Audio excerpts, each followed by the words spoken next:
And we are live. Welcome, everybody.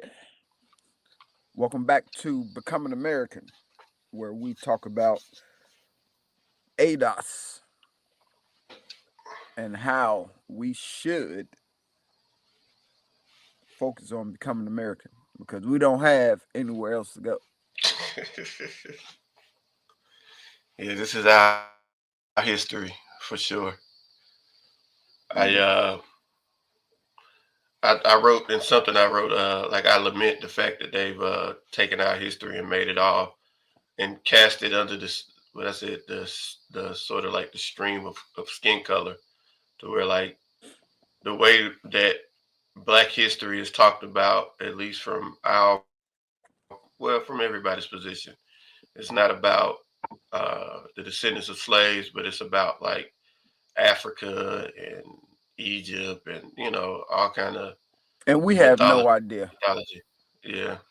Well, the thing is a lot. That's one of the reasons we're doing this because we want people we want to get the word out there that our history, the ADOS history, is documented. The history of the descendants of slaves was documented, and one could even argue that it was well known up until about the 70s or 80s when it became something different.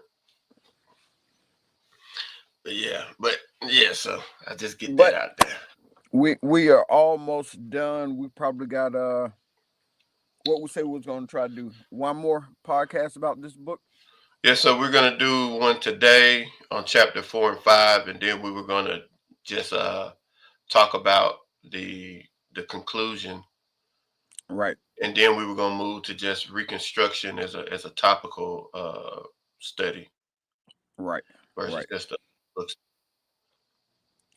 And instead of dragging this book out for the rest of the year, I mean for half of next year, we do plan on taking a break, y'all, over the holidays. This is probably going to be our last podcast until the new year. We're going to use the next couple weeks, spend time with family and that kind of stuff, and pretty sure y'all will be doing the same. So Yeah. Well, I'm gonna be preparing for the topical study. So, I'm gonna be getting my stuff together. But yeah, this is a really good read. I suggest everybody read it. We actually have the PDF and the and a link in the description, as well as the audio book in the description. So if right. anyone's interested, you can check those two sources out, resources. But where you want to start today? All right, we bringing in chapter 4 and 5. Well, no, that's four. Chapter 4 and 5. But Yeah, why you got the general strike on there? we're doing 4 and 5, which is the general strike is 4, and I, the coming of the Lord is 5. 5. Yeah, but we okay. Yeah, last time we did the planner class. Right, right. Oh no, I guess I was just reading that, so I feel like we was already there. Okay. Yeah. All right, so yeah, the general strike. Bring it in for us.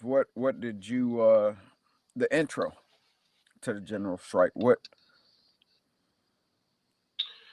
Yeah. So the general strike, the main concept of 4 and 5 is to really address some of the myths about the descendants of slaves. Uh, why they were enslaved. Uh, the some of the myths were um, that they were sort of like born slaves. They didn't want to be free, or they weren't capable of being free. Some of that stuff was brought up through accusations of labor, saying that we didn't know how to work. We weren't smart enough to be resourceful and things like that. And then Also, that the Negro wouldn't fight was another common thing. And so in the general strike and the coming of the Lord, he addresses those two primary things as far as like the perception of the descendants of slaves, right? The other thing that he does is he addresses some of the misinformation that disseminated from the Civil War itself. Things like what was the cause of the Civil War, who actually fought the Civil War, who actually won the Civil War, and the role that the ADOS community played in the Civil War itself. And so those are the basic things that he covers that I wanted to kind of draw out of the uh, of the material. All right. Well, in the intro, he says how the Civil War meant emancipation, how the black worker won the war by a general strike, which transferred his labor from Confederate planters to the Northern invaders, in whose army lines workers began to organize as new labor force. Yeah. So Yeah. the So North, basically, um, when the North what invaded, all they did was make us they slaves for the war. not entirely. Not entirely, but that was kind of their Not, strategy at first. But well, that's the way I took it. actually, it wasn't this strategy according to the reading. So basically, what he's doing, he's making a claim. He's making a claim on like our part, like what we did, like what we Right. did. And the first thing he does is establish the purpose of the war. And so, so here's a quote from Frederick Douglass on the purpose of the war. He says, he says, um, he says, it was as Frederick Douglass said in Boston in 1865 that the Civil War was begun in the interest of slavery on both sides. The South was fighting to take slavery out of the Union, and the North fighting to keep slavery in the Union. The South fighting to get it beyond the limits of the United States Constitution, and the North fighting for the old guarantees. Both sides despising the Negro, both insulting the Negro. So what his general claim uh, is that slavery was not an issue for the North. What was the issue for the North was the expansion of slavery throughout the United States. Uh, Now, the concentration of slavery was an issue for the South, and one of the things we addressed in the last episode, because the planners wanted to expand so that they can extract more profit, right? Right. So neither side wanted to do away with slavery. Both sides sort of believed that slavery was either inevitable or that it was, I guess our job to end slavery. And of course we I, know also forefathers thought that it would just die out. So yeah. right.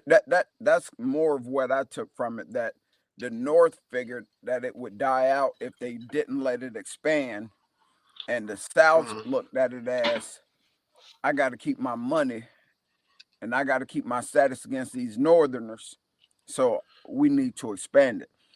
Yeah. But like you were saying though, neither side really wanted to end it. It was all about expansion of it. Yeah. And when the Northerners first started the invasion, I guess you would call it. When they was getting those slaves, they didn't know what to do with them. Yeah. So they were just like, well, these niggas can't fight, So let's go on and just make them workers.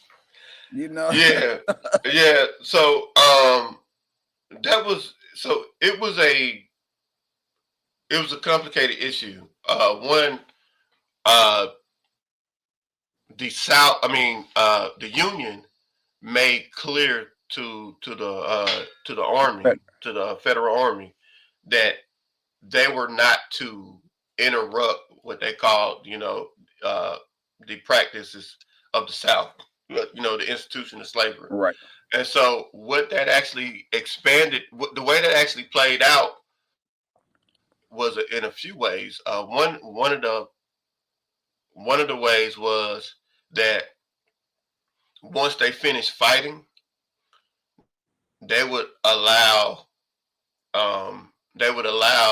the planters, the owners of the slaves, to come into the camps and extract their slaves. Other generals would actually return slaves, right, and then some of the more harsher uh, stated things were uh, some of the northern generals even said they pledged to put down any rebellion with an iron fist. right. And so I guess, like, you can kind of see the dilemma, the way that, because the way that history is always told, right, is that this, like, the North was anti-slavery. They were on the sides of blacks, and it just, we don't know why they didn't mobilize or rise up or things like that. But it really wasn't true. The North was just as interested in protecting the institution of slavery as the South was. The difference was, with the influx of immigration, the population of the North was not interested in competing with the slave as a laborer.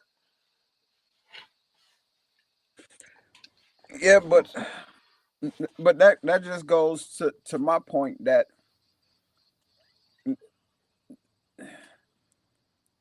the black American, we wasn't even considered Americans then, but Yeah, we didn't, we was brought here and we still didn't have nowhere to go. yeah, You know what I'm saying? I mean, Canada don't like talking about it, but they had slaves. Mexico had slaves. We still forget that the transatlantic slave trade infiltrated South America. yeah, They had slaves. Yeah, yeah. And it yeah, operated illegally during the south of the United States for even beyond 1808, when slave trade was abolished. right. So I mean that, and you weren't going back to Africa because how you think you got here? They weren't running over there rounding niggas up. You know what I'm saying? We was in bondage over there. Yeah, and they were, like I said, they were still participating in the illegal slave trade Right. actions.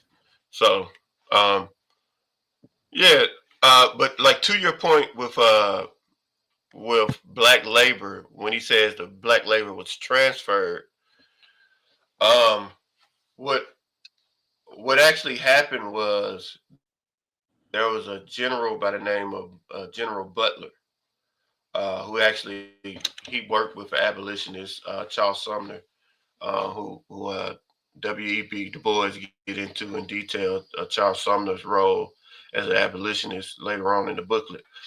But General Butler confiscated, he deemed the slaves as contraband, and he confiscated any fugitive slaves that were running along in his camp. Now, um, I did some reading on General Butler, and the history does not seem to at least want to paint him as an abolitionist the way that I think W.E.B. Du Bois does, and to some degree. Um, but it's not really known whether he did it because he was against slavery, or if he did it solely as a strategic method, not wanting to, understanding that if he returns the slaves to the Confederate owners, then that would strengthen their fight. And so he actually confiscated them. They had direct orders not to arm them. He confiscated them. He didn't arm them uh, until later on, and eventually that became a law in the Confiscation Act, and I think it was like August of 1862, to where they instructed the generals not to return the slaves, but to but but to declare them contraband and to put them to work for on like earthworks and supplying the soldiers with food and things like that, as well as what they call relief. So when soldiers were retired and stuff, they would take up uh, their place. Yeah, because they said that they wasn't for the Negro, but they was for the Ah, poor. yeah, You yeah, know? that was a great quote. Yeah. Now Say, to be fair, I think that was a quote directly that they said that was chanted in the border states. So the border states were states yeah, that still had slaves. Yeah, here's the quote. Says, "To the flag we are pledged, all its foes we abhor, and we ain't for the nigger, but we are for the war." yeah. And that shows you the sentiment, right, of the northern Of troops, the right? North, Like they, right? yeah, They didn't care for it. They just wanted to be paid. Essentially, they wanted to be able to come to the South, work, and get paid a fair wage. That was their goal. You know, they wanted in on the money. yeah, yeah. Well, it's possible. So the reason the northern state or the border states, one of the things that was important about them was they sort of had a foot in both sides, because when the Cotton Kingdom, like we talked about in the last episode, I believe, not in detail, the interstate slave trade, to where the border states, places like Virginia, places like Tennessee, things like that, they were selling slaves to the Cotton Belt because because they didn't have need for they didn't have need for as many slaves because they didn't grow cotton, and they were being infiltrated by industry. And so slaves that were originally in Virginia and things like that were being sold to like Alabama and Louisiana. Georgia, Uh, Mississippi, yeah, but to furnish the cotton belt. and Virginia is where So they started that the breeding farms. yeah, yeah, exactly, exactly. And so the reason that's important to this is because once the Civil War started, the um, the the border states were extremely interested in keeping slavery intact. One of the quotes he gave in the planter class was that in 10 years they may have made like $50 million on the interstate slave trade, Uh-huh. selling slaves to the Cotton Belt, and so they were extremely interested in keeping slavery intact because it was part of their economy. Um, Now they didn't, however, they didn't rebel. They didn't extract and become a part of the Confederate, because one of the things that they were saying was, one, they had interest in northern industry, but they also knew that the war would be fought on their soil, and so that was one of the biggest things which they were right about. But so yeah, so there was interest And as far as like there was economic interest in keeping slavery intact outside of the cotton belt. Um, but you know, over time,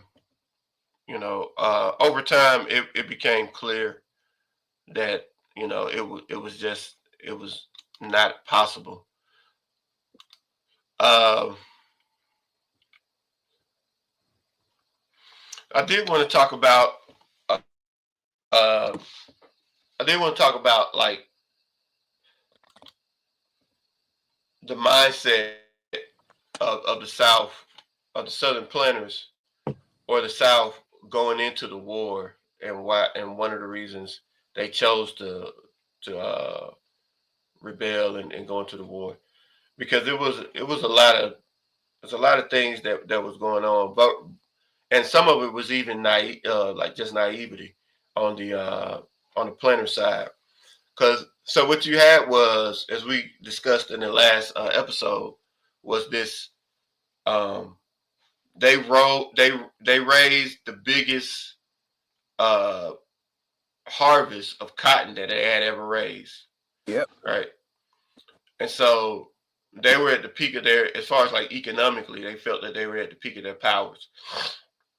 But the other thing that the Bois covers in chapter 4 is just the the uh, the misconception that the planners had. Like they really believe that they had full control over the minds of the slaves. Like, so one of the things was they thought that it would just be like a war in practice. Like they didn't think that it would be a bloody, drawn out fight. They thought it would be a short war. Uh, the Well, other thing was, go ahead.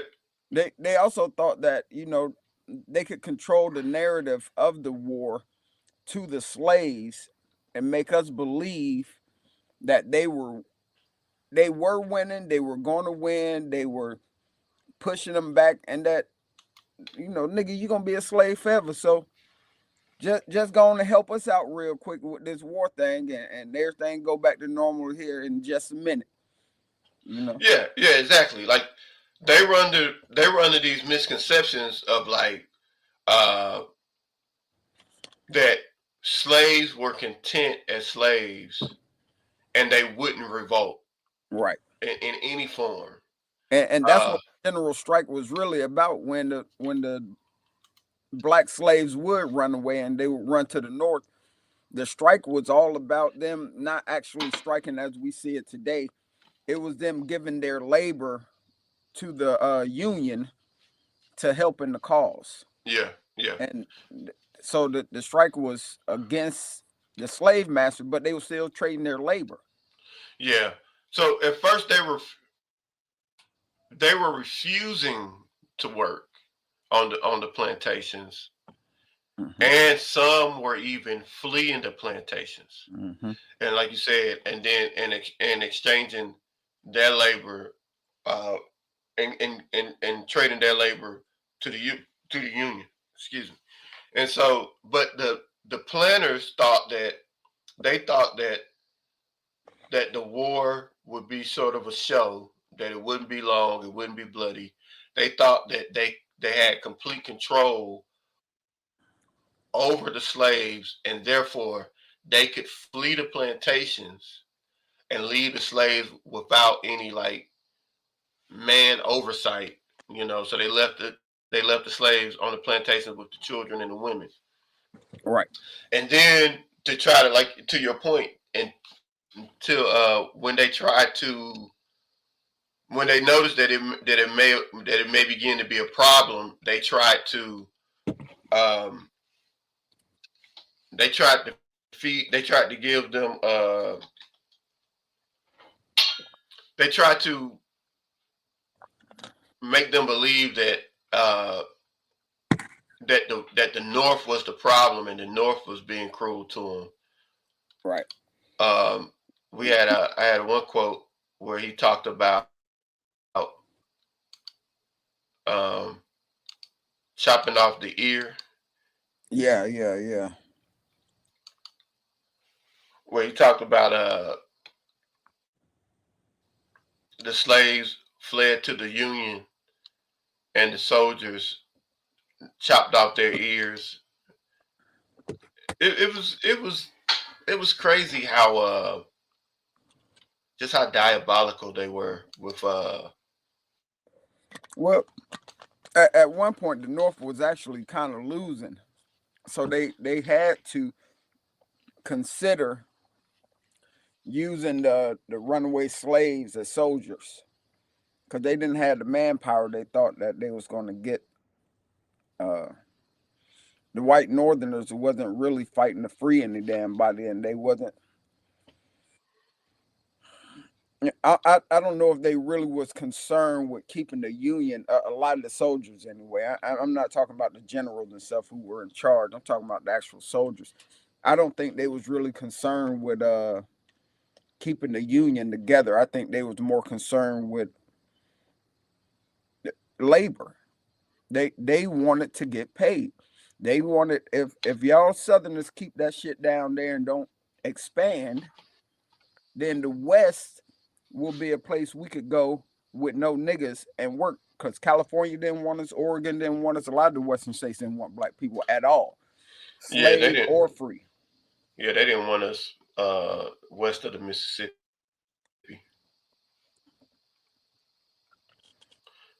Yeah. So here's the quote. It says, "A company of volunteers having left Lafayette County for the field of action, Mr. Nance sent two Negro boys along to aid the company. Their imaginations became dazzled with the vision of was it Ellison's field in Yankeedom, and they went to find them, but paradise was nowhere there, and they again sighed for home. The Yanks, however, detained them and cut off their ears close to their heads. These Negroes finally made their escape and are now at home with Mr. Newlands and Pickens. They are violent haters of Yankees, and their adventures and experience are terror to the Negroes of the region who learned a lesson from the brethren whose ears are left in Lincolndom." So, uh, clearly that was as far as I could tell from the reading, that was a story. That was a propaganda story. Um, but that was something that the planners did. One of the things, you know, the story of Uncle Tom. You know how that Yeah, was propaganda. yeah. Because Yeah, Uncle how Tom was like actually they a good nigga for, for he for wasn't. black people. I mean, Yeah, he well, he wasn't a wasn't. sellout. His name wasn't even Uncle. His name wasn't even Uncle Tom. Uncle Tom, right, I forget his name, but the name comes from a book called Uncle Tom's Cabin, Cabin, right. which what's her name? Beach. I forget her first name. Beach Stowe. A lady. I believe Harriet she was Beecher, Canadian. Yeah, Harriet. Harriet Beecher Stowe. Yeah, She wrote the book Uncle Tom.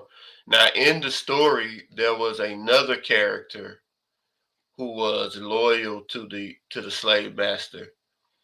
Um, and right, he and the the planners banned the book in the South, and they slandered the name Uncle Tom to make it seem like he was an ally to the planners, and he was a sellout to black people.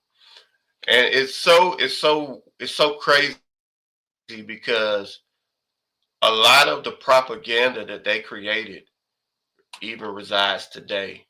Um, I was listening to this lady give a narrative about uh, Jim Crow and what Jim Crow was. You know, because Jim Crow was just a stage act. right, right. Uh, but she was talking about, and not to her not her fault. She didn't really. I don't think she really knew enough history, but she was talking about how they had two characters. They would have like like the slave who was this happy-go-lucky, goofy kind of guy in rags and things like that, and then they would have the the black sort of elite, the dignitary who dressed up in attire like white people who use, and they said the way they would mock him was he would use big words, elaborate words, but they would say he was using them wrong or he would pronounce them wrong Right. to make it comical. And she thought that it was, she described it as, oh, this was because slaves had to create new languages so that they could communicate without the masters knowing. Now that was a thing, but that wasn't what they were doing. What they were doing was they was using propaganda to slander the image of people like Frederick Douglass, who was one of the smartest, most eloquent people in the history of our country. And so they took his image and they created a character uh, to slander him.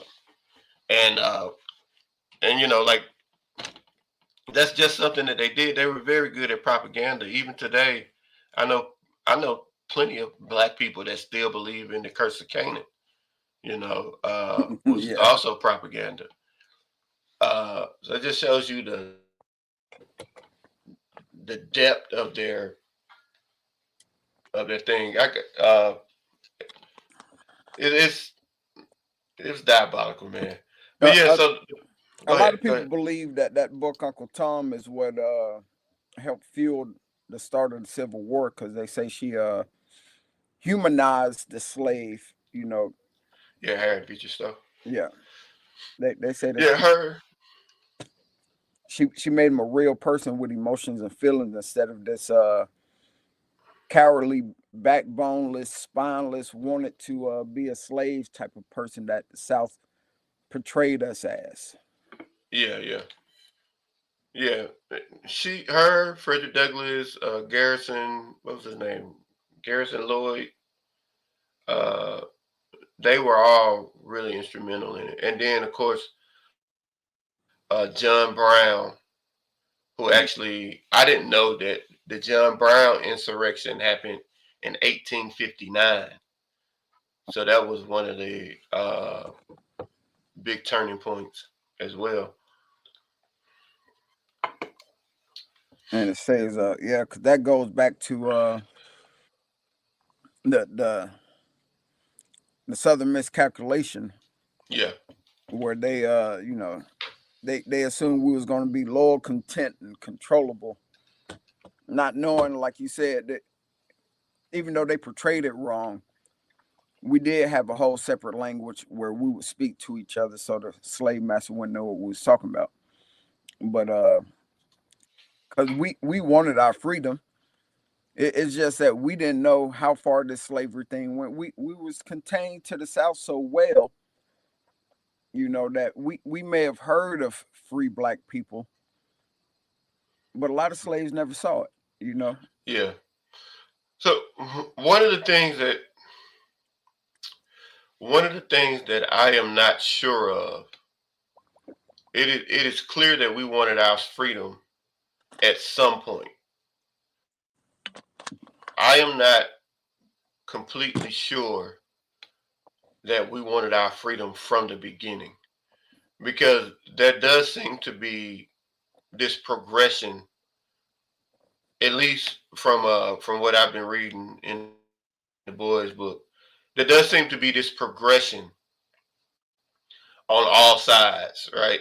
Uh, you ever notice like we don't really have much discussion about slavery as far as like conditions and things like that predates late 18th century. So like late uh I don't know 1780, 1790. Like we don't really have much there, right?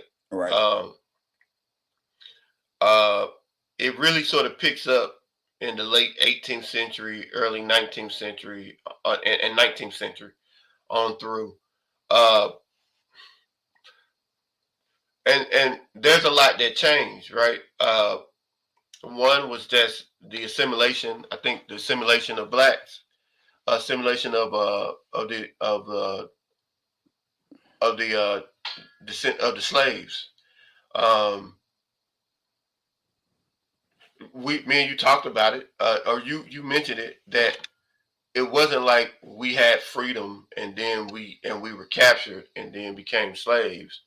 Like, we don't know what extent the lives of the slaves that predated American slavery was. What we know was that they were slaves in Africa.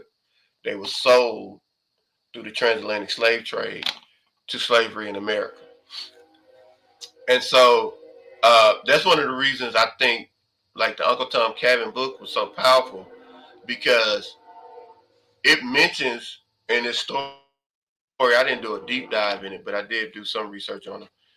It mentioned that he heard a preacher at a revival and became a believer in Christ, and that began to stir it to turn him towards this becoming free type of mentality. And the breaking point was the breaking point was the selling off of his family, Mm-hmm. right? Which we learned in the previous chapter was something that actually was not was not was not normally Normal. practiced, Right. but it be again, like I said, the decaying of the practice. It wasn't normally practiced until the cotton belt and industry started influxing into the border states, and so the border states didn't need slaves, and the didn't need as many slaves, and the cotton belt needed more slaves, and Right. so that immense the selling off of the families. Um, yeah, so it's I know that sounds kind of harsh, but if you were a slave, you may not, you don't really know freedom. Like Frederick Douglass talked about him being a slave and his need to seek freedom did not come until he learned to read. And he Right. said that once he learned to read, that opened his mind to the world outside of slavery, and that's when he knew that he couldn't live as a slave for the rest of his life.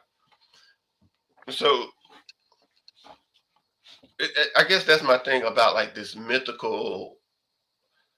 It's hard to even understand, right? Because our society is colored through Christianity, Christian truths, which, regardless of what, contrary to what many talking heads want to say, Christianity was strongly against slavery. All you have to do is read Philemons or Romans or any of Paul's writings, and you can clearly see that slavery was not a part of the Christian teaching. It was tolerated, but it wasn't a part of it. Right. So I mean, but you have that. You also have and we just have this sort of American being American, or I don't know, or Western, which I believe we are.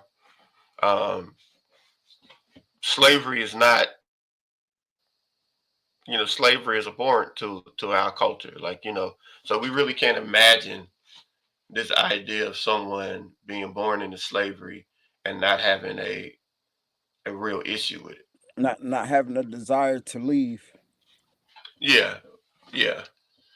I don't think we can imagine that. So, uh,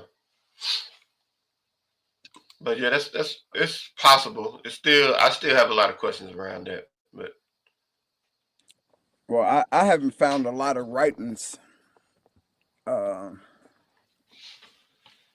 that predates those times about slavery. It seems as if it, uh, I don't want to assume, but it just seems like because there's not many writings about it being this violent thing that maybe it wasn't. you know. Yeah, there are. Well, I've like I said, I found writings describing the violence and the sort of mutilation of slaves, but they all existed in the 19th century. That's what I'm saying. I'm saying Yeah, like 15, 16, early yeah, 1700s. yeah, yeah. You don't really get a lot of that, and so who knows? Who knows? I think Then again, reading, I would assume that if you were enslaved forcefully, you wasn't doing a lot of reading anyway. So, how would you know what was going on the outside world?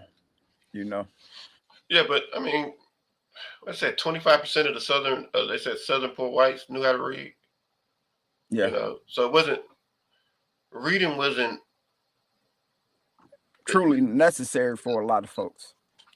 what yeah, literacy wasn't a big thing in that time anyway. So like we talk like, oh, the slave was deprived of reading. Some slaves could read. Some slaves were taught to read by their masters. Some slaves it was necessary to do so. Right, But as far as like literacy was just not a luxury that the underclass had. Period. You right, know, the Irish the Irish that came over as immigrants didn't know how to read. right, Like it was just it wasn't a thing. And again, like we can't really understand that in in our in our understanding of the world because it seems so far removed from us. But it just wasn't a thing. Like you know, uh, universal education was not a thing for a really long time. you right, know. right. Only the wealthy Yeah, were exactly. and wealth wasn't like it is today, where in the grand scheme of the world, we are pretty wealthy. I mean, we own It was very property. much. We own property. We own homes. We own vehicles. We got all this useless stuff in our houses. So uh, wealth back then was really for a select few. It was like royalty that had wealth. You control nations, Yeah, but yeah. So yeah, I was gonna get back to the outline. So um, one of the things that I did that one of the things that came out again that I was mentioning was what the slave did, right? Uh, again, the idea of the war was not to emancipate. The idea of the war was to keep the Union intact, right? right, Including slavery, the Union and slavery intact. right, Uh, and so the planners believed in slave allegiance, that we would, slave loyalty, that we would be loyal, that we wouldn't rebel, that we would just go on doing our job as normal. This is something that Du Bois is challenging, and one of the things that he's pointing out is the slaves, in fact, did not did not carry on with life as normal. They refused to work. They stopped working. Then they fled into the Union Army, and and then lastly they served in the Union Army both as like relief. What we'll find out later is they became actually the soldiers, but at first it was uh, non combat labor. Then it was relief labor. They also served as intelligence General Butler was one who really capitalized on this. He would make friends of the slaves and then send them back to their masters, and they would play like the double agent and come back and inform General Butler of what was going on. Um, Right. this is a this is a quote um, about um, about like the mentality. I think so. Du Bois does something. He's very particular at how he paints the culture or the morality of the descendants of slaves.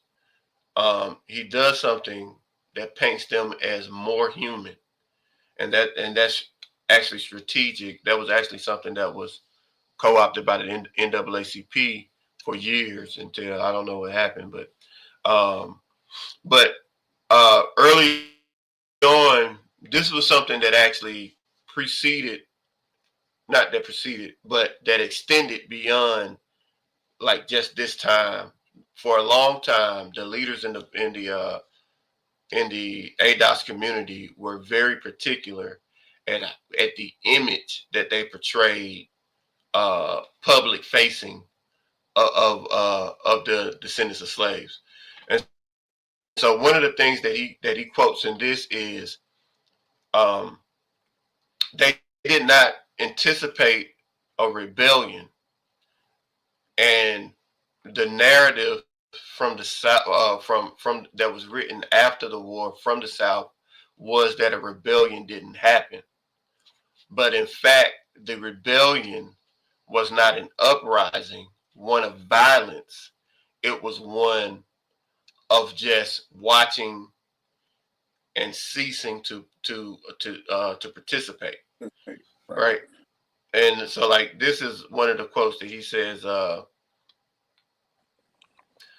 It says, all right, the changes upon this theme have been wrong by Southern orators many times since. The statement, of course, is not quite true. He's talking about the statement that slaves were loyal and they served their masters during the war.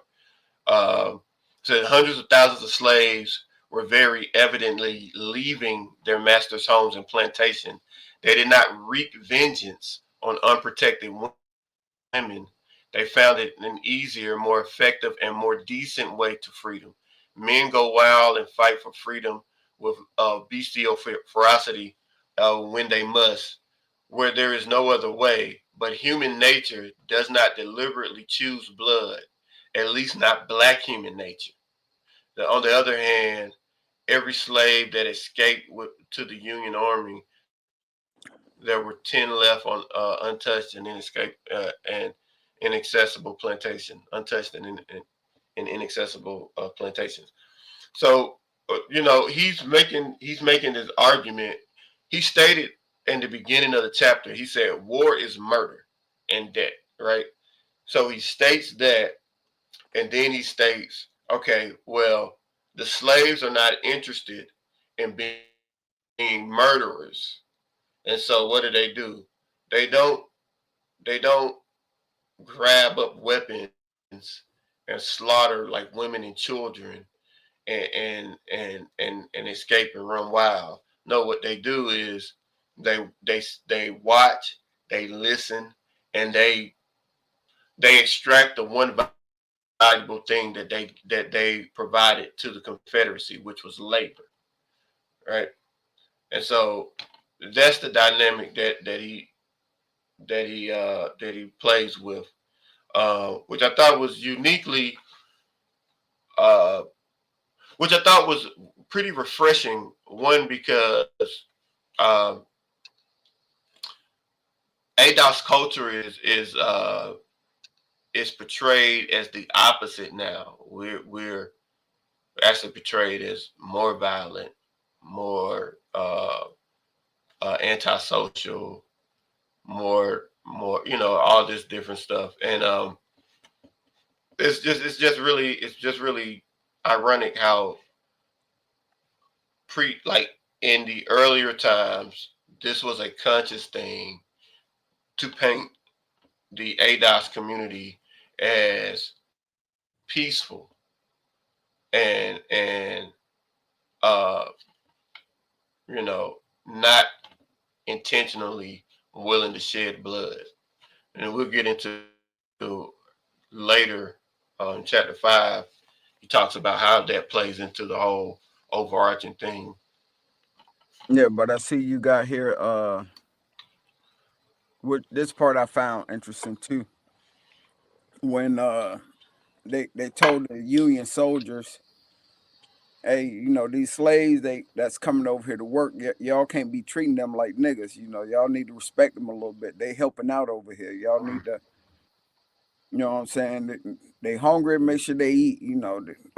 Take care of them a little bit. Respect them as equal. Yeah, And they hated that idea.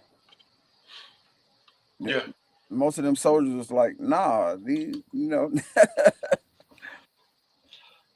yeah, runaway slaves, we supposed to be returning these niggas. yeah. So it's crazy because like even that was something that came out over time, right? Was that so? What you had General Butler with the Confiscation Act, with declaring the slaves as contraband, and then you have uh, the Confiscation Act. You have the government follows that up with the Confiscation Act, and they actually sent a letter that he published in chapter 5 that encourages them not to treat the slave harshly, but to encourage them to come to the Union Army. Um, One of the other things to one of the earlier points when we were talking about having our own language, they said ironically, ironically, uh, once you had a general that showed kindness to the slaves, they all migrated to that Union regime. So like General Butler, he talks about at first two came, then 10, then the next thing you know, thousands came. So it was some sort of communication between the slaves that was, you know, that the planters were ignorant to, that told the slaves where to go, where they would be. I guess safe may not be a good word, but at least received and not returned. Right, right. And you got here the violence in the Union camps. Yeah. So this is something that and it keeps coming up. Uh, it keeps coming up, right? This sort of like accuse. I'm not looking to convict anybody, right? But this is mostly like one of the things I like. One of the things that I think we're trying to accomplish here is to address some of the misconceptions or the misinformation that has been passed down through history to us about this whole conflict. And one of the things that keeps coming up is how the North was not a friend to the slave, to the ADOS community, both freed, fugitive, or currently enslaved. They were not friends to him, and he even makes it quote. He says that the fugitive slaves actually were ridiculed and mocked and and really disturbed or disliked by the Union militia. And he says that if they were, he literally quotes, he said, if they were seeking peace and quiet, they would have stayed on the plantations. So, it's this weird thing, like this notion uh, that the North was a war was an army of emancipation. It's just inaccurate. They despised the slave just as much, and probably in More, most cases more than the planters. right? The planters had a use for us. The Yeah, Northerners did not. yeah, yeah, yeah. And so, but yeah, I mean, I think as as, like, uh, and so I think one of the main things that he's trying to establish here is this understanding that, uh, contrary to popular belief or to mainstream history, uh, that northern white northern military freed the slaves. He said no, they were not even interested in freeing the slaves. Right, we did that. Slaves, yeah, slaves revolted initially through the refusal of labor and the fleeing of the plantation to free the slave. That was one. The second thing, that I feel that I drew from this, like I said, was that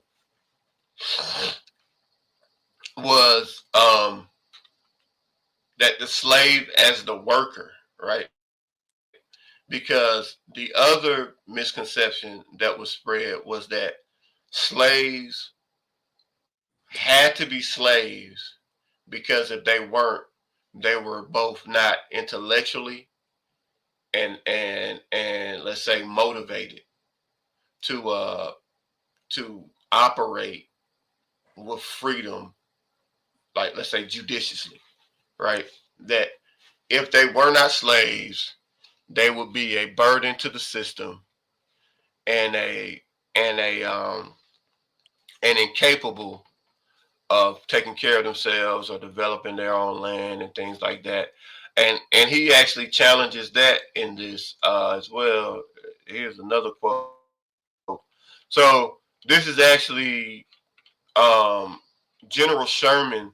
Everybody knows General Sherman. He's credited for, 40 Acres and a Mule. I don't know to what degree it was his. I thought that it was actually, Thaddeus Stevens who actually, wrote the law to try to codify it. But General Sherman did, according to this book, did conduct an experiment to where the confiscated land on the southern coast, uh, which is like over 500,000 acres or something like that, they confiscated it. And General Sherman sent out one of his officers, Officer Saxton, uh, General Rufus Saxton. He sent them out to oversee the thing, to oversee the experiment, to where they gave them land that had been abandoned and essentially not kept for, uh, 3 years, and they put they awarded it to the slaves, not fully. I think it was just like an experiment, uh, but they gave it to them and they had them work it. And this is one of the things that he said about it. It said General Sherman, Special Field, Order Number 15, ordered their ordered their colonization on 40-acre tracts, and in accordance with which it is estimated some 40,000 were provided with homes, so 40,000 free slaves. Public meetings were held, and every exertion used by those whose duty it was to execute, this order to encourage immigration to the Sea Island.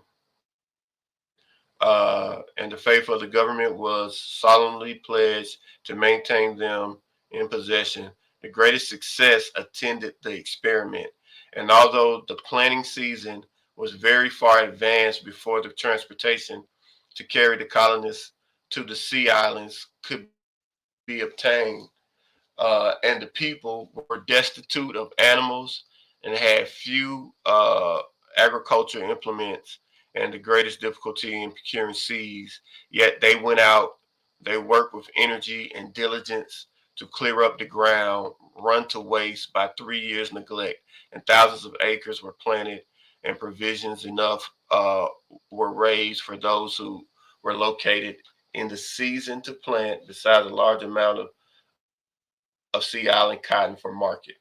So, like I said, so he's addressing this idea that slaves were ignorant and lazy, and the only way they could be of use is as slaves, and with an overseer that Right. forcefully makes them labor.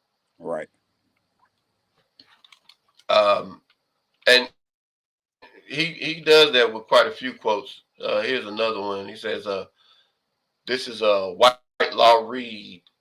And this, you can actually find this. I need to put it in the resources, but I actually found this. This was a hearing that you can actually find online. Whoever has read what I've written about the cotton field of St. Helena will need no assurance that another cardinal sin of the slave, his laziness, inborn and ineradicable, as we were always told by his master, is likewise disappearing under the stimulus of freedom and necessity. Dishonesty and indulgence then were the creations of slavery, not the necessary and constitutional fault of the Negro character. So he does this, and he does this over and over in the General Strike chapter in chapter 4, because he's trying to dismantle this idea that the ADOS community, that the descendants of slaves were actually born to be slaves and they had no other use, that they were lazy, and that it was inherent in their genetic makeup, you know. Right. Which again is something that we, not to make this about, modern day times, but it's I almost wonder, one of the reasons I wanted to do this, but I almost wonder if some of the things that we have seen, some of the things that are expressed uh, through mainstream media about, the black community, and particularly ADOS community, of being welfare queens and being, lazy and all of these things. I wonder if more people knew that that was the narrative that was giving to our ancestors to try to protect the institution of slavery, would they still carry themselves that same way? Yeah. Because for decades, people like W.E. Du Bois fought that narrative and did everything they could to dismantle it. And somehow, uh, I'm not saying that, because there are plenty of black people. Most black people, the majority, overwhelming majority, are hard workers. And all you have to do is go to a restaurant in the South where it's mostly black people, and then fly out here where I'm at to Portland, Oregon, and go to a restaurant and see how these little white kids work, because they are slow and just completely oblivious to their job. Um, but again, though that narrative is not told, the Well, narrative that go ahead. the other narrative that isn't told is that you touched on it earlier, that the North didn't want, they were so against the abolishment of slavery that when the war was going on and we was fleeing to the North, uh, Grant, General Grant, for instance, when all the blacks was fleeing up to his unit, and he knew he couldn't return us, that he didn't want to participate in that. So what he did was he extracted our free labor Mm-hmm. in their camp as cooks, Mm-hmm. as building roads, and the ones that he didn't use, he left them to freeze to death outside the camp in wintertime. Cause we didn't. It ain't like we packed a bag full of clothes and left the plantation. We ran. We got the hell on with Yeah. whatever we had on. Yeah. So if they didn't have a use for us inside their camp, they just left us outside the camp to die. Mm-hmm. They so this narrative that the North was our friend somehow, it's and they've even fooled the poor whites in the North to believe that they was our friend. That is why now we got these liberal white people who go along with the same narrative that we are, less than. So we need all this assistance from all The these handouts government. and all this assistance. They perpetuate that narrative instead of seeing us as equal and just giving us opportunity. I mean, we're not looking at equality of outcome, just equality of opportunity, and we'll make our own way. Yeah. Yeah. That brings up. So in my little commentary section that I wrote, like the summary outline, I'm gonna read my closing summary. Says this country never intended on slavery being abolished, phased out maybe. Most historians claim that the founding fathers didn't want to touch slavery because they assumed uh, all the slaves will die off due to overwork. This, of course, did not happen. I am a testament of this being false. Likewise, most mainstream history creates a narrative that describes the North as abolitionists fighting on behalf of nearly 4 million people in bondage. However, this seems to be counter to the present world we live in. For instance, black Americans overwhelmingly prefer southern states over northern states. Blacks are more concentrated, more educated, and have more class diversity within major southern cities. So the question that has always lingered with me is, if the North was anti-slave, why didn't black people flee to the North? And why aren't blacks in Union states more successful than blacks in the racist Confederate states? This chapter begins to answer the question. First, by highlighting emancipation was never the intent. As a matter of fact, emancipation was a last resort. It also shows how the South wasn't racist, America was racist, and in many instances, the slave, though in chains, may have had more amenities as a slave in the racist South than he would have had in the racist North. Finally, despite having no option by which he could choose equality and guarantee citizenship, he chose to fight for his freedom in such a way that it forced the Union to fight for him, then with him, and lastly through him. The Union did not win a war to keep the great nation together. We did, and our reward was emancipation. So the reason I was writing that is to your point, right? Is that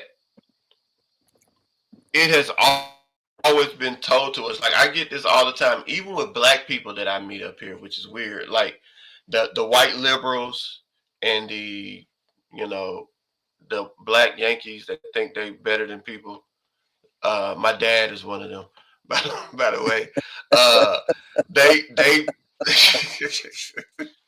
uh, they always seem to want to point out that the South is so racist. Like they're like, oh, when I came to the South is racist. And like I had a coworker the other day. He was like, we was talking about. He's from Boston, and we was talking about something like politics and stuff. And he was like, yeah. They was like, would you go back? I was like, no, I'm not trying to go back to the South. They was like, yeah, the South is racist. I was like, actually, no. Like I've experienced more racism here in the Pacific Northwest than I did in 30 something years in Atlanta, Right. in the South. And like this book actually paints the narrative that honestly, had I not really moved across the country, I would have never seen. Like black people, when me and my wife first moved here, would constantly ask us why would we move from Atlanta to you know, what they say, this white ass town, Portland, Oregon. You know, like Yeah. but the thing was, and likewise living in Atlanta opened my eyes to this, because I would meet people that would move from other places, particularly northern states, that would say, I've never seen black people be so successful as I seen in Atlanta. Like in Atlanta, a southern state, black doctors, black business owners, black lawyers, black, like everything is black, right? Um, in the north, I've now that I work in Seattle, I've seen a few black doctors, but when I worked in Portland, no black doctors, right? Yeah. Uh, black black families, like black old church mothers, will come to my job and see me in my role and be shocked, like, "Oh, how'd you get this job?" And I'm like, "In Atlanta, nigga, I'm on the bottom of the totem pole." Oh. Like, and so, and so, and so it was really shocking to see, and the question would always linger, okay, like, if the North was so pro us, why did it not bear its way out in actually the way that modern history looks? And I think to some degree he answers this, is that the North hated blacks primarily because they didn't want to compete in the labor force, right? And the Uh, show's still today up there. Because when I it, lived in Minnesota, it was the same way, man. yeah, Even when you think of like the Twin Cities, they say it's one of the most integrated or whatever, yeah, yeah. all that shit. But They're talking about Somalians. They're talking about Northern Africans. before they got there, because I was there before they got there, right? Uh-huh. And I was there before they got there and when they showed up. And once they showed up, man, I mean, look, man, I ain't trying to talk about these folks, all right? Mm. But even the white people said, yeah, it's easy to say. I thought all black people looked alike until them Somalians got up here. Then I saw they old big head self, and it's easy to distinguish them and Black Americans. And I Yeah, was like, and they were African Americans, and you know, I would just laugh, and they would be more racist. They yeah, was already racist against niggas, you know what I'm saying? But yeah, they started to lean our way a little bit and point at them niggas, you know what I'm yeah, saying? And but yeah, it was crazy, man. It was crazy. Minnesota was not. I was up there a decade, man. Not and I like you said, I experienced more racism in those 10 years than I ever have in the South. yeah. Ever have in the South. You know, but let's move on to Chapter the five. coming up Lord. Yeah, yeah. All right. So it's you got here oh no, I'm sorry. Chapter 5 opens up how the Negro became free because of the North could not win the Civil War if he remained in slavery, and how arms in his hands and the prospect of arms and the millions more black hands brought peace and emancipation to America. The coming of the Lord. Yeah, And coming of the Lord came with them things, y'all hear me? yeah. So, uh, so something that I didn't touch on the outline, but I do want to talk about here because it's central to understanding this chapter. Um, I talk about it in my commentary. That by the way, I'm gonna be posting a commentary on these books and other books that we cover on online, and probably on our Substack once I get it all up and running. But so again, Du Bois is being very particular in how he portrays the descendants of slaves. Like he is extremely interested in painting us on the side of moral dignity, right? And so that's why chapter 4 and chapter 5 go so well together, right? Because in chapter 4 he makes a quote. I don't know if I read the quote where he talks about, I think I did, where he says, yeah, I did, where he says, uh, humans don't choose blood, if there's an alternative way, and then he corrects it and says, at least not black humans. All right. So how did they choose to exercise their right to become free? They halted the one uh the one Resource. yeah, they halted the one thing that they gave to the Confederacy, which was labor. They did a general strike. All right. Now he moves it towards this understanding of this wasn't even my point, but I continue it. He moves it from this understanding, this moral understanding, right? From the general strike. So they saying, okay, we're not going to work for them. We're going to flee and transfer our labor to the Union armies. Then it comes a time, but they're still being moral. They're still not murderers, right? Then there comes a time where they are called upon to kill in order for emancipation. And so that is where they engage in it. And what he's doing there is he's holding that morality in place, right? Because he's saying they didn't kill out of bloodthirstiness. They killed to save the nation, right? And so that's one aspect of it. The second aspect of it, and this is supposed to be my original point, is the actual title itself, the coming of the Lord. Now, when I first read it, I was very like thrown off because I was like, that doesn't necessarily seem like a historical title, something that you'll draw a historical narrative out of. It seems more like a theological narrative. Um, but what he was doing was making a claim, actually, of a historical claim of how the emancipated slave interpreted emancipation. That was, God freed us. You know, the Lord has come. He has heard our cry. He's answered our prayer, and now we are free. Like, and so that's the context in which he's trying to establish this. Now, so you have the moral claim, right? And then you also have the misnomers, the misconceptions that he's trying to address. The misconception still is white northern troops did not free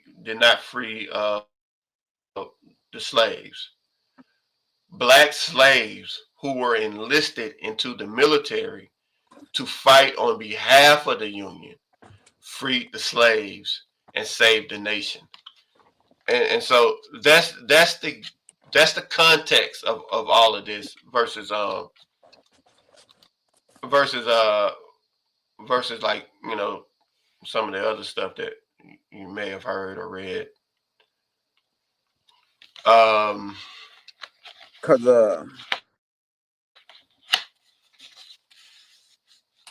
where is it at? Hold on.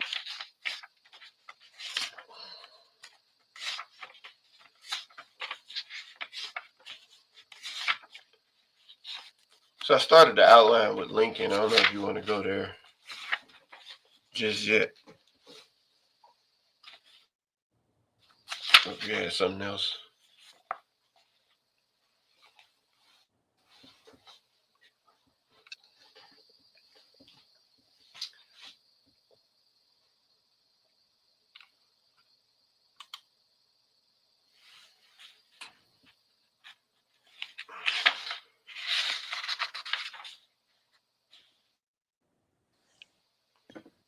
I can't find it right now. But yeah. Lincoln's dilemma. Yeah. His letter to Horace Greeley. I wonder if Greeley, Colorado, is named after him. Anyway, uh, my paramount objective in this struggle is to save the Union, and is not either to save or to destroy slavery. Lincoln's dilemma. Yeah. So the direct quote. Let me see if I can find it. Uh,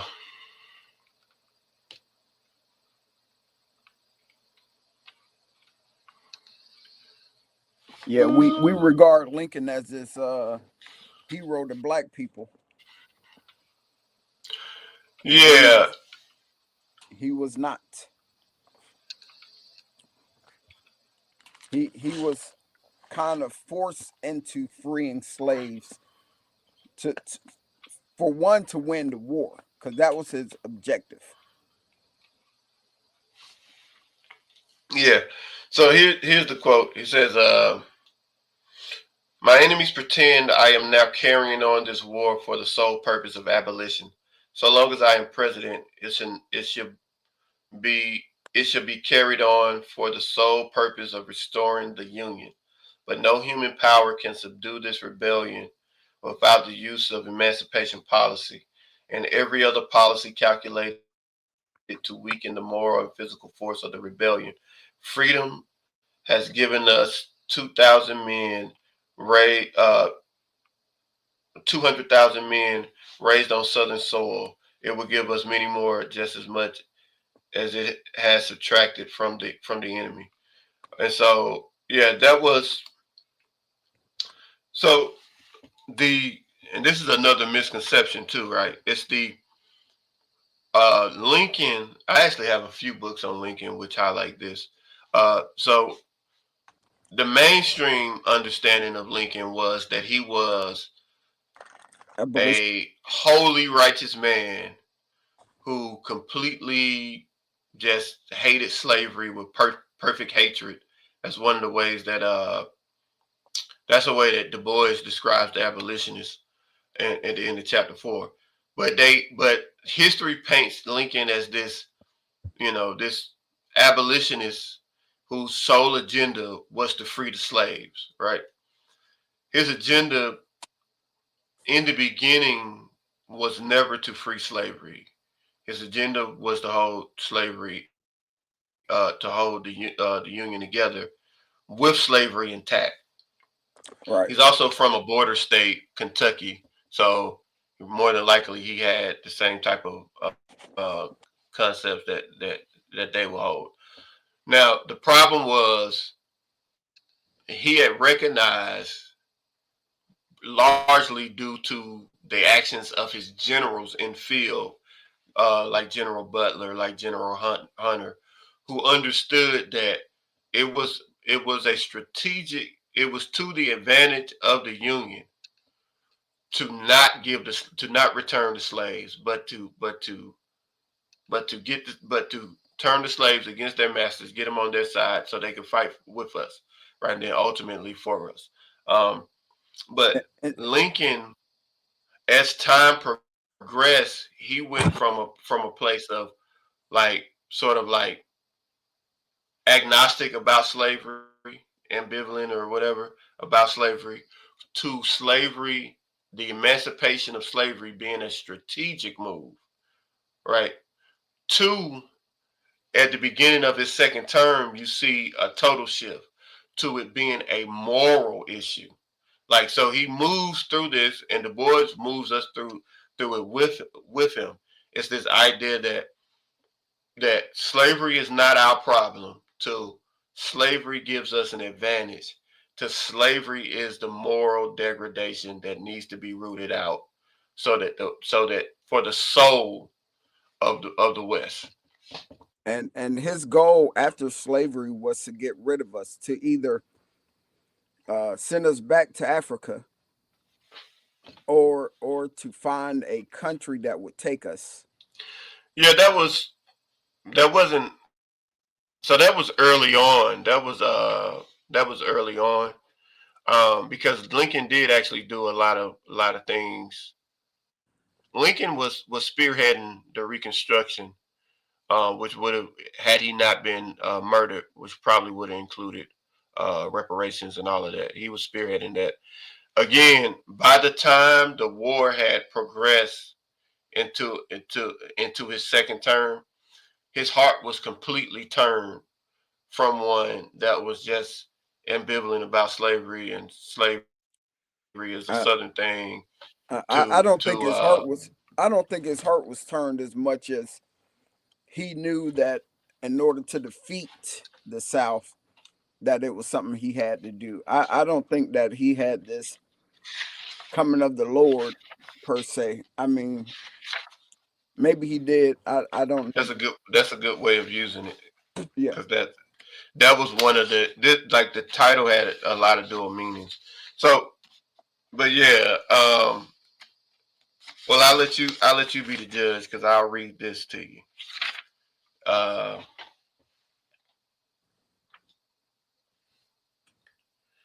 I'm trying to find a quote. Hold on, give me a second.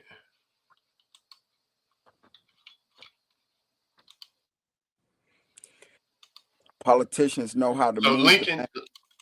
Go for it. Lincoln's Lincoln's second inaugural speech.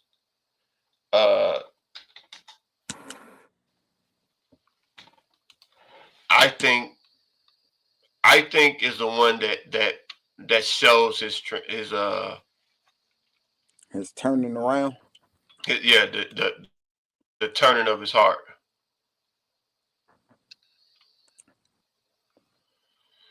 All right. I gotta find out. I just start reading from here. Neither party expected for the war the magnitude or the duration which it has already attained. Neither anticipated that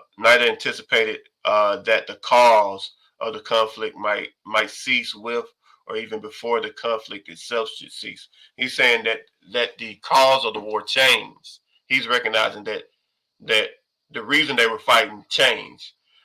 Each looked for an easier triumph and a result less fundamental and astounding. Both read the same Bible and prayed to the same God, and each invokes His aid against the other.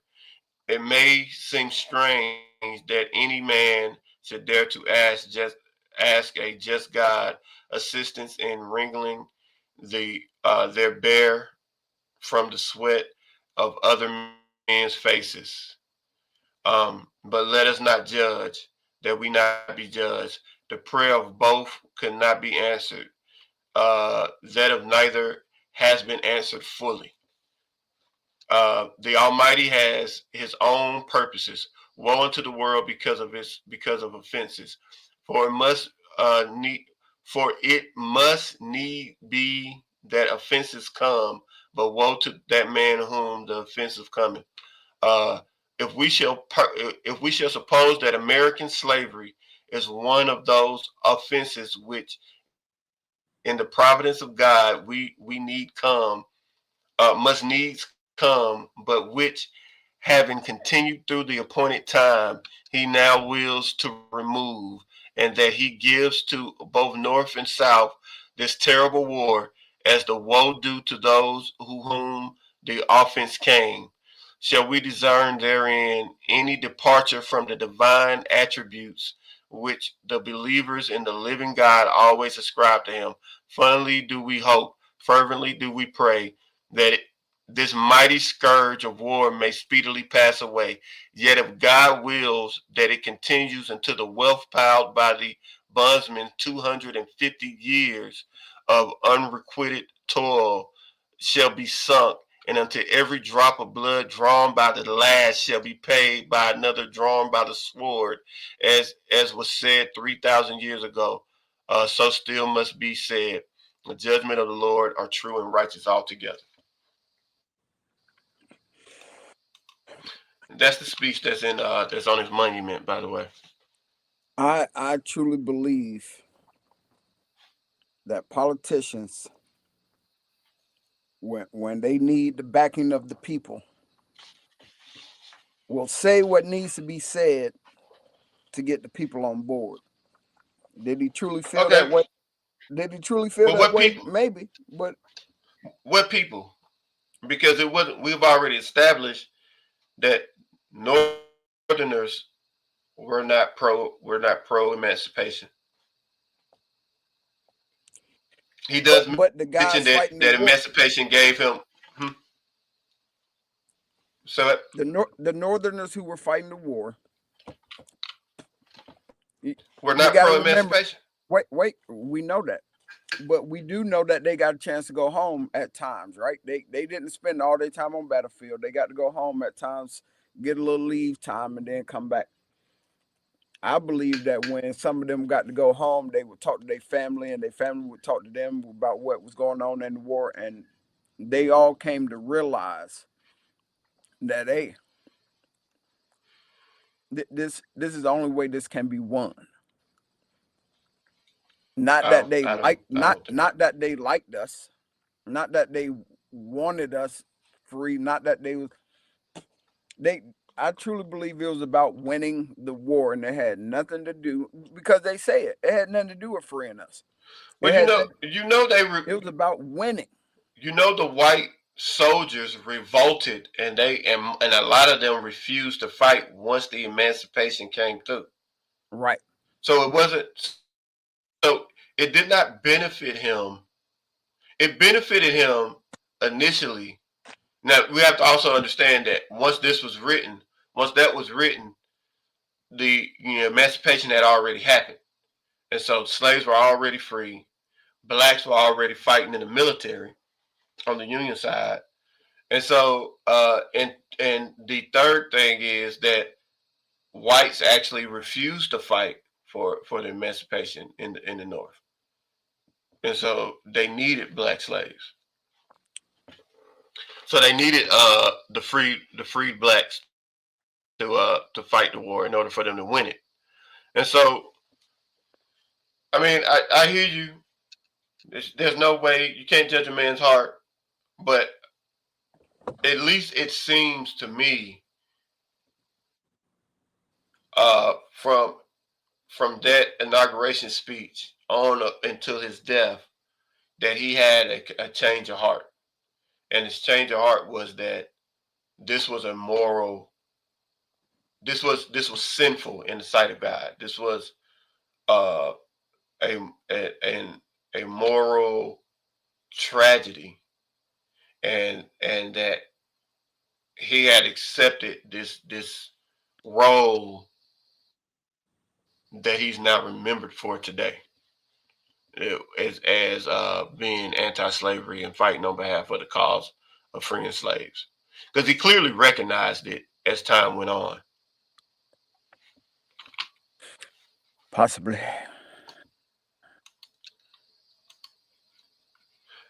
So yeah, uh, yeah. Where you want to go from here? You want two? Yeah. The emancipation is strategy.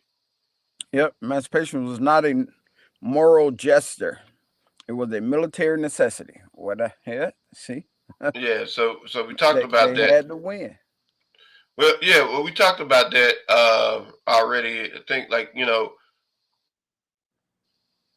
the main thing that I think that needs to be captured is this idea that the Northern Army was not an army of emancipation. They hated the Negroes. They did not. They thought that we were supposed to stay slaves. They didn't think that it was their issue. Uh, it became an issue because they could not win the war without the assistance of the slaves, and uh, and actually white Northerners resisted it, even because at one point it talks about. Uh, let's do some more Northern bashing. Uh, at one point it talks about uh, once they realize once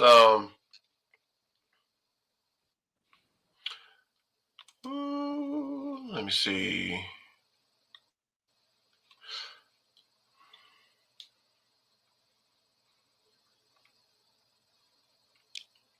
So yeah, so once they realized that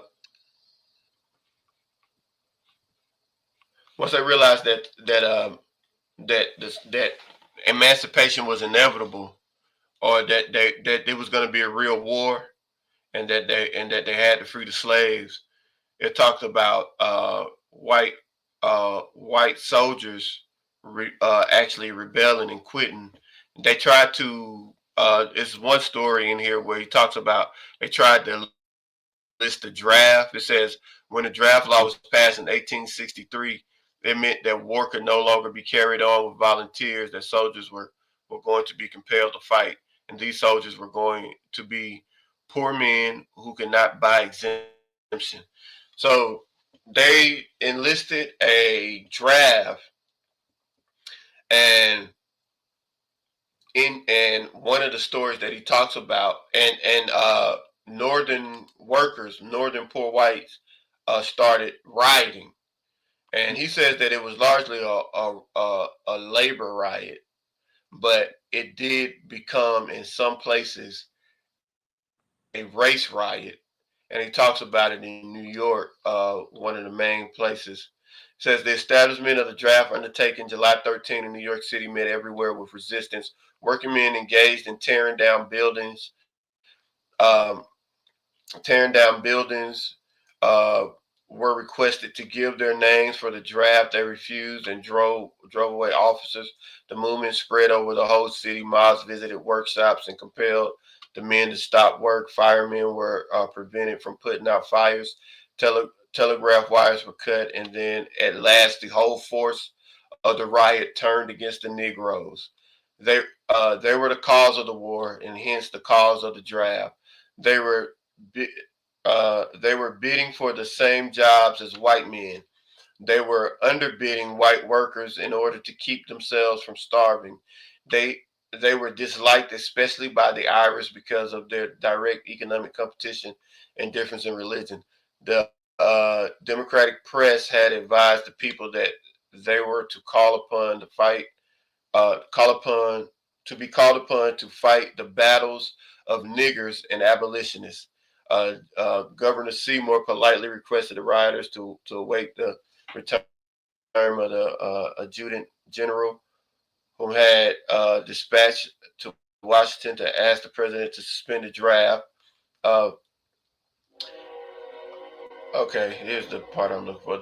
The report of the Merchants Committee on the draft riot says of the Negroes, driven by fear of death at the hands of mobs who the week previous had, as you remember, brutally murdered by hanging on trees and lampposts several of their number, and cruelly beaten and robbed many others, burning and sacking their houses and driving nearly all from the streets, alleys, and docks upon which they had previously obtained an honest though humble living. Uh, these people have been forced to take refuge in Blackwell's Islands and police stations in the outskirts of the city. So, so there was no interest, as we say, these liberal cities that are not racist seem to be very racist. Yeah, As cause, you see cause in New York City, to where they well, in New Orleans, to it where was they just as bad. Cause what they say in the book about in New Orleans, it was in the paper that 21 slaves were stolen or enticed away from their comfortable homes of their masters and left to starve and rot by these philanthropic advocates of liberty for the slave. yeah. So yeah, so You free, nigga. I don't know what yeah, you're so gonna do. Just yeah. So it was a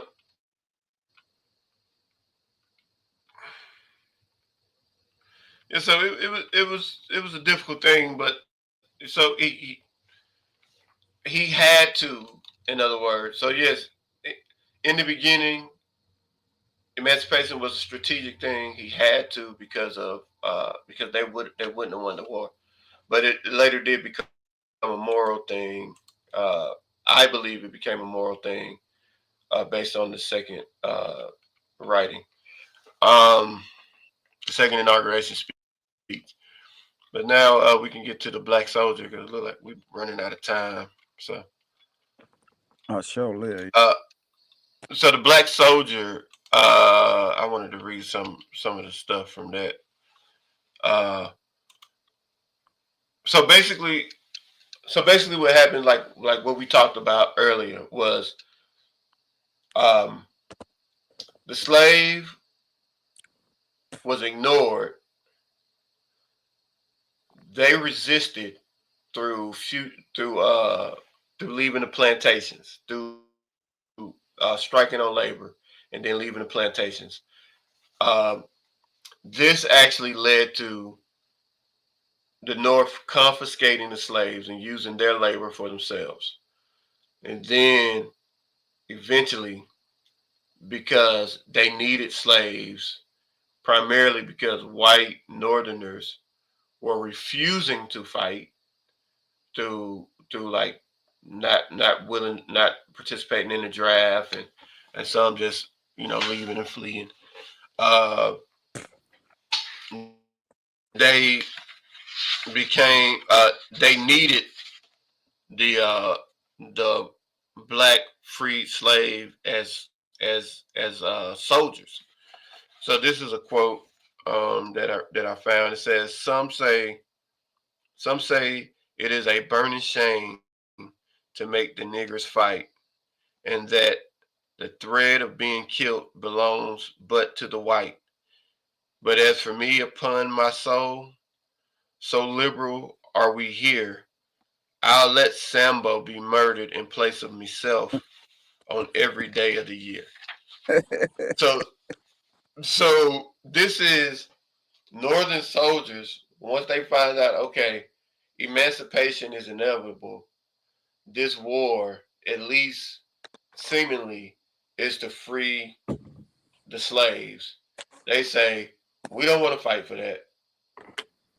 And they either, refuse through refusing the draft, or, abandoning their spots and things like that. Um, so what the Union Army does is they enlist a black soldier. Now, the first legitimate black regime was established. I think it was 5 days after the emancipation of January 6th, 1863. Before that, you had uh, you had some of the generals, particularly General Hunter, who's proclaimed to establish the first all black or all Negro army regime. And General Hunter was was fighting on the sea coast of the southeastern border, and he kept requesting for more fighters, for more army men, and Mm-hmm. the administration kept denying him Right. the fighters, and so he decided To to use it. establish a all black regime, Uh-huh. and he wrote to the administration that he had done that. And so this is one of the quotes that he had. They like once he wrote that he had established a black regime, that's he had heard back from him. They were like, "What are you talking about?" And they were asking him, did you arm and organize fugitive slaves?" And he says, "No reinforcements from the north." No. Is that it? That's not what I'm looking for. Hunter wrote, "No regime of the fugitive slave has been or is being organized in this department. There is, however, a fine regiment of loyal persons whose late masters are fugitive rebels. He's he said that what is it? He said that he did this under the instructions given by the late Secretary of War and his general authority to employ all loyal persons offering their services in defense of the Union. And he said he added, neither have I had any specific authority for supplying these persons with shovels, spades, or pickaxes when employing them as laborers, nor with boats and oars when using them as lightermen. But these are not points included in Mr. Wycliffe's resolution. So essentially, he took the Confiscation Act that told them that you can use the fugitive slaves in any way deemed necessary, and give them the necessary tools to carry out their goals. But he didn't make it. But because they didn't specify that you got to use these people in non-combat, he said, Right. okay, I took it upon myself to use these people as soldiers because I needed soldiers. Um, but he also says the experiment of arming the blacks, so far as I have made it, has been a complete and even marvelous success. They are sober, docile, attentive, and enthusiastic. So again, this is him addressing some of the misconceptions. The slaves are lazy, they are incompetent, they are unintelligent, they are not motivated. Like and they're afraid to fight. They won't fight for their freedom. All of these different things. He's taken Du Bois is taking all of these things on himself and dismantling these ideas. Right. Right. Uh, and so then you have from there though you do get uh the regimes that are established, uh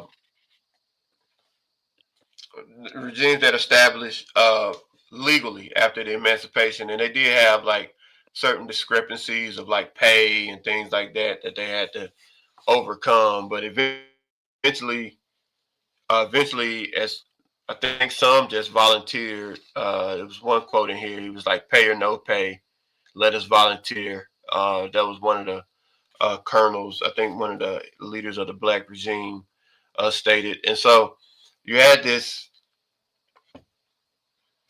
you had this,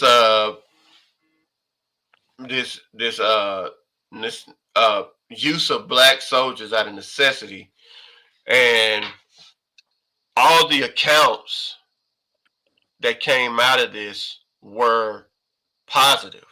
Right. That was the main thing. All of them were positive.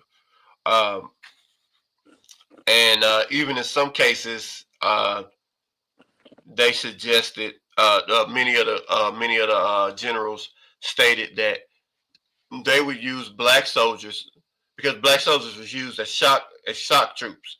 So they were sent them first. They was put on the first line. They were used in situations that they believed could not be won. And Right. some of the generals would even say they even left comments saying that uh, we would send the black troops into situations that we knew we could not trust our white soldiers with, and And so they we would will send the go in black and troops, win. and they would go in and win, and even in the face of fighting both sides, Mm-hmm. there was one story told to where they were fighting the Confederates, and they were leading the Confederates back in retreat so that the Union military could shell them. And while the black regime was leading the Confederate soldiers back, the Union white soldiers started shelling the black Union soldiers, the black Union regime. And so the black Union regime still ended up coming out on top and escaping. And it said they were able to. I think he said they repulsed the Confederacy, and Mm-hmm. so they were still able to get by, and they were still able to get the job done. So it was really under dire need, under dire circumstances that they were able to fight, and again all of the characterizations of them were that they were courageous, brave, fearless, fought with dignity and skill and all of that stuff. Again, this to undo the narrative that they were incapable of fighting. Right. Uh, yeah, we got 10 minutes left, so I did want to move down to my summary. Okay.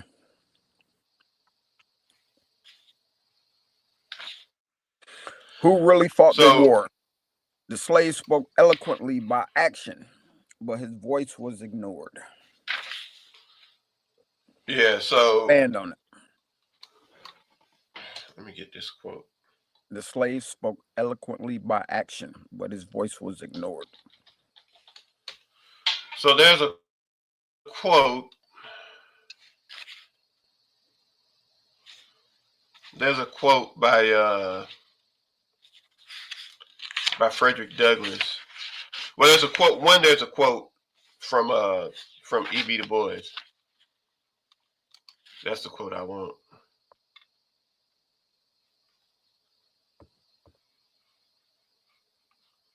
Uh,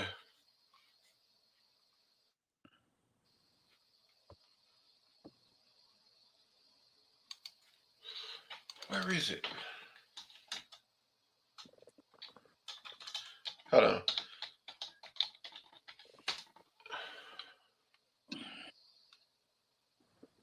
Uh,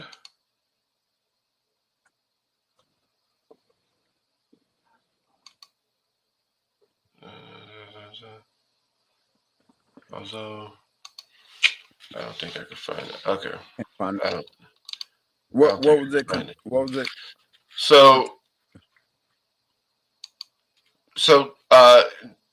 Du Bois actually makes a claim that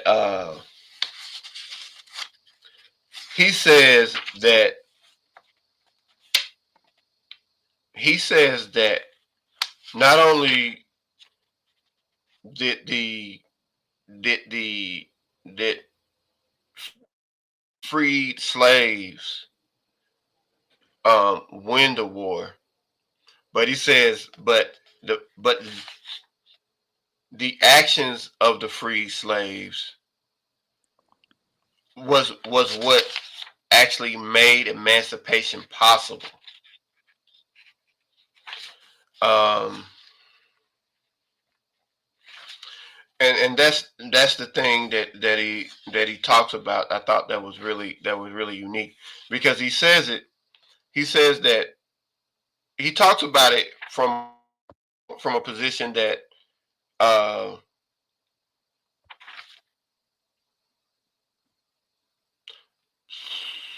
man, it's hard to do it without the quote. uh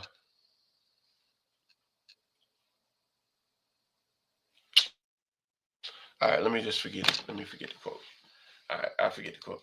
So what he says is he says that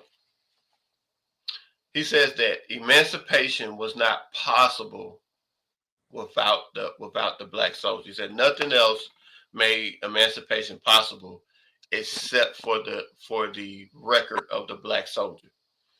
And he follows that up by claiming that all other attempts for equality on the enslaved was mocked or shot down or ignored. He says like they spoke eloquently with the tongue of Frederick Douglass. They were ignored. He says they labored and produced, and he was given very little to sustain his life. Then he says, but when the slave uh, killed, says, but when the slave killed, the whole nation with one voice called him a man and a brother. Yeah. And so really what he's doing is he's making an indictment almost, right? He's making an indictment.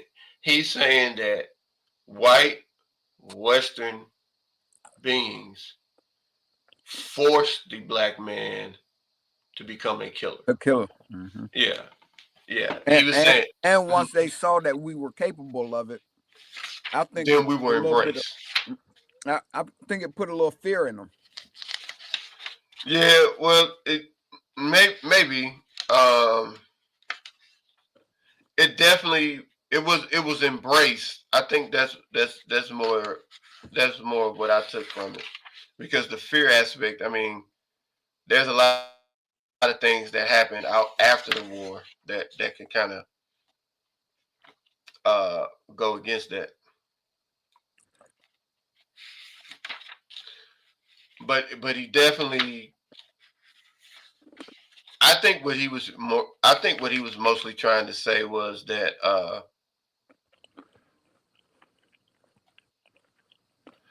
I think what he was really trying to say was that essentially that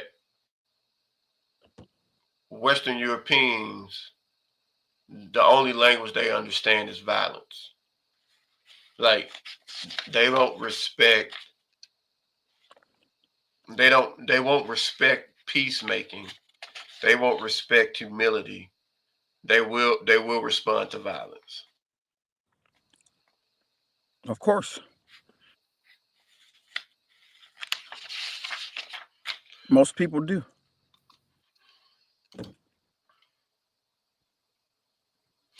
Yeah, so but I think I don't know. To me, the main takeaways from this, though, I guess because we can close, we got like a couple minutes left. The main takeaways from this was, to me, that slavery was actually won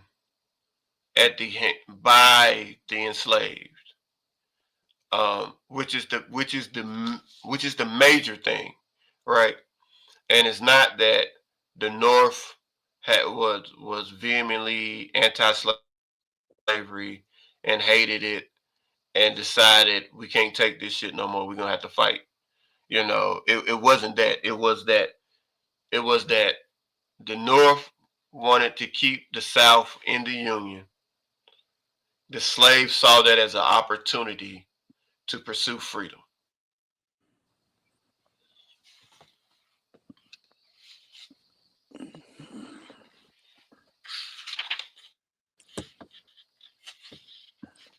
I think You got anything to add? you're right on. Yeah, but yeah,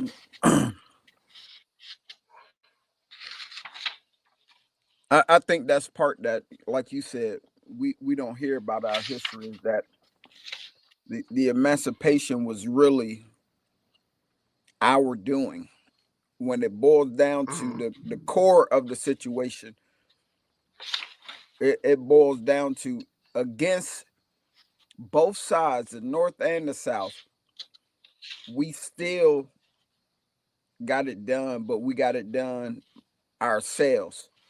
The men, the women, helping each other out, and forcing the hand of the North.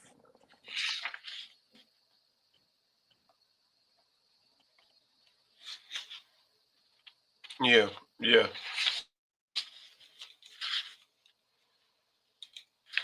Man, I wish I had this quote. I can't find it.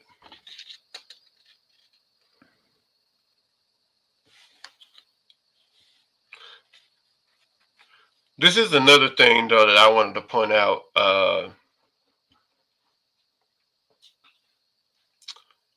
Which this is probably the biggest.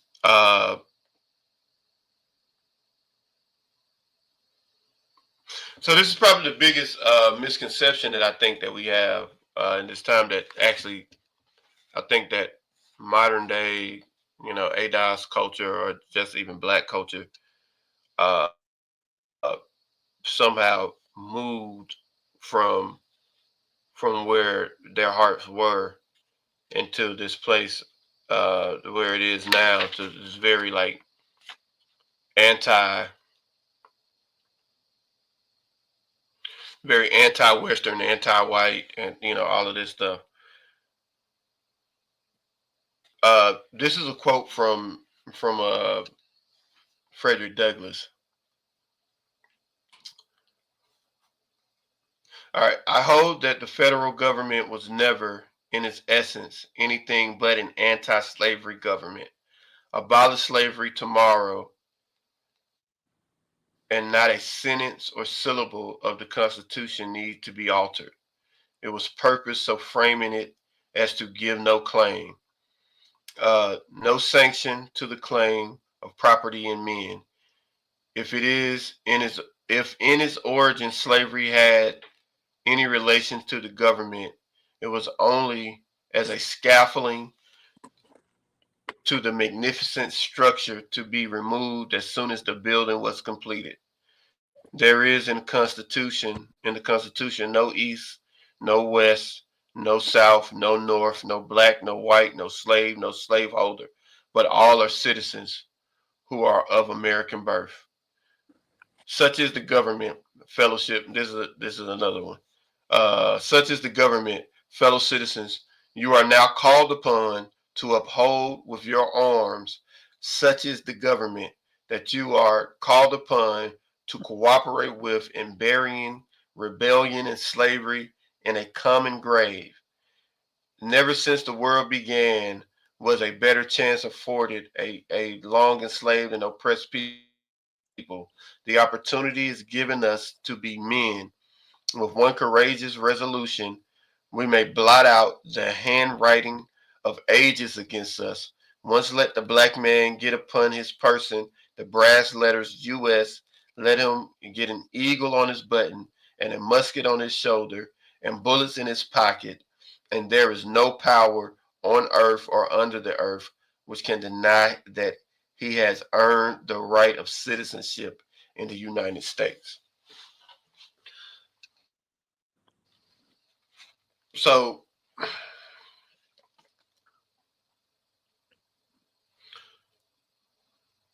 so that's Frederick Douglass. The reason I wanted to read that is because, like, we have this idea of sort of like I said, anti-white, anti-American, anti-West ideals, right? Frederick Douglass, a man who was born in freedom, who fought for his freedom, fought his slave masters, uh, escaped through the Underground Railroad, was a fugitive in America, and of course, I believe he mostly lived in Canada. Um, writes in the midst of the battle. Uh, Not only does he write that, he writes that the Constitution has always been an anti-slavery Constitution. America was always meant to be anti-slavery, and then he calls upon freed black slaves who were either indifferent or afraid or just didn't understand the moment. He writes to them what to do. He's telling them you have an opportunity to fight both for this nation that you are a part of and for your freedom. You know, he doesn't tell them, kill the crackers or nothing like that. He says Well, he says you have an opportunity to fight for the nation W.B. Du and for Bois freedom. said, and I was reading this. Essentially, he said, you know, while we done all this and did all this fighting for our freedom, don't let any. He says, leave no root of bitterness to spring up, and work fresh misery to your children. Mm, Like, we he didn't even want us to pass down that anger and bitterness. He wanted the black people to just look. We fought for it. We got it. We free now. Now let's move forward. You know what I'm saying? yeah. Let's move forward. And essentially we still are not able to do that. We insist on living in that past. Yeah, it gives us I think it gives us motive. Ironically, I feel like it gives us motive to become the everything that they said we were in the first place. Uh, not not freedom. Right. But all right, bruh. All right, bruh. But that's it, man.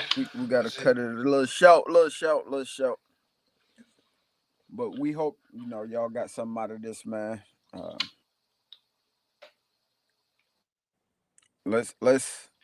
Let's start moving forward. You know what I'm saying?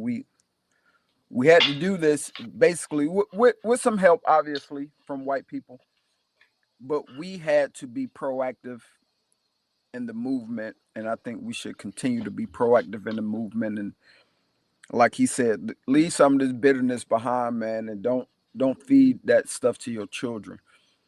Uh, let's continue to move forward against the odds, despite of the odds, not focus on the odds. So, all right, man. Well, all right. This is the end of what? This is the third podcast. yep. Becoming American. So we got one more All after the right. holidays, and we're gonna Yeah. close it out. Be on the ending chapter, talking about propaganda. So some of it may not make a lot of sense because we're going to go back and address the Reconstruction part. Uh, but I think this would be good for people to understand the narratives that were created versus when we go back and address the Reconstruction part. They'll be able to see uh, what really happened, according to scholars such as W.E.B. Du Bois and stuff. Right. Not solely W.E.B. Du Bois, but scholars like that. Right. All right. Right. All right, y'all. Till next time. Later.